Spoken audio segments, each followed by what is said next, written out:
ഇന്നത്തെ തകർച്ച ഒരു വിഷയമല്ലെന്ന്. നമ്മൾ ഇന്ന് എന്താകും എന്നതല്ല നമ്മുടെ ഭാവിയുടെ കാര്യം. ഇവിടെ നിന്ന് നിങ്ങളുടെ മുമ്പിൽ പ്രസംഗിക്കുന്ന എന്നെ സംബന്ധിച്ച്, ഞാൻ ഈ കഴിഞ്ഞ SSLCയുടെ ഒക്കെ റിസൾട്ട് വന്നപ്പോൾ ഞാൻ എൻ്റെ മീഡിയക്കകത്ത് ഒരു എഴുത്തെഴുതിയിട്ടു. തോറ്റവരോട്, ചുരുക്കം പേരല്ലേ തോറ്റിട്ടുള്ളൂ, തോറ്റവരോടൊരു മെസ്സേജ് ആയിരുന്നു. ജീവിതത്തിനകത്ത് തോറ്റതുകൊണ്ട് നമ്മുടെ ഭാവി അവിടെ നിർണ്ണയിക്കപ്പെടത്തില്ല. ഞാൻ ലൈഫിൽ തോറ്റ മനുഷ്യനാണ്. ജീവിതത്തിനകത്ത് 10ാം ക്ലാസ്സിൽ തോറ്റ മനുഷ്യനൊന്നുമല്ല, 10ാം ക്ലാസ്സിൽ ജയിച്ചിട്ടുണ്ട്. പക്ഷേ ലൈഫിനകത്ത് ഒരിക്കലും ഗതി പിടിക്കത്തില്ലെന്ന് നോക്കി പറഞ്ഞൊരു വ്യക്തിയാണ്. ഞാനൊരു ഇൻട്രോവേർട്ടായിരുന്നു, ഒരു ഇൻട്രോവേർട്ട് ക്യാരക്ടറായിരുന്നു. എൻ്റെ അമ്മയുടെ സാരിത്തുമ്പിൽ നിന്ന് മറ്റുള്ളവർ കാണുന്ന ഒരിടത്തും വരാതെ അന്തർമുഖനായി ജീവിച്ചിരുന്നൊരു വ്യക്തിയാണ്. പുറത്ത് മനുഷ്യരുടെ മുമ്പിൽ നിൽക്കാൻ എനിക്ക് കഴിയില്ല, അങ്ങനത്തെ ഒരു പശ്ചാത്തലം എനിക്കുണ്ടായിരുന്നു. പക്ഷേ ഞാനിവിടെ നിൽക്കുന്നുണ്ടെങ്കിൽ അതിനൊരൊറ്റ പദം ഞാൻ പറയും, that's what the favour of God.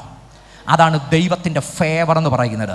ദൈവത്തിൻ്റെ കയ്യിൽ നാം സമർപ്പിച്ചു കൊടുക്കാൻ തയ്യാറായാൽ നമ്മെ അത്ഭുതമാക്കി മാറ്റാൻ ദൈവത്തിന് കഴിയും.